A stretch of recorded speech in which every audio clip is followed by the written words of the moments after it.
নমস্কার, জয়তারা। মিথুন রাশির এই অক্টোবর মাসটা, পুজোর মাসটা কেমন যাবে বলে দিচ্ছি।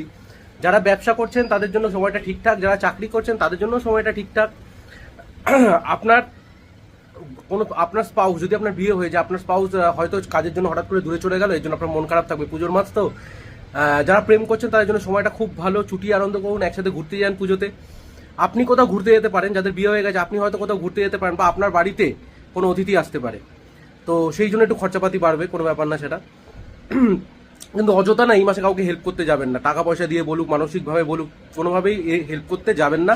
তো সেখানে গিয়ে আপনার বদনাম জুটবে, বা আপনাকে অত পাত্তা দেওয়া হবে না, সোজা কথায়। শরীর ঠিকঠাকই যাবে। বাড়িতে যদি আপনার সন্তান থেকে থাকে তাহলে সন্তানের জন্য একটু দুশ্চিন্তা হবে, কারণ ওর শরীরটা ঠিকঠাক যাবে না। তবে লটারি ভাগ্য দেখছি, কিন্তু আমি লটারি কাটতে কাউকে বলি না, তো সেইটা করবেন না। আর বন্ধু বান্ধবের কাছ থেকে ভালোই আপনি হেল্প পাবেন। আর নিজের কুণ্ডলি চেক করার জন্য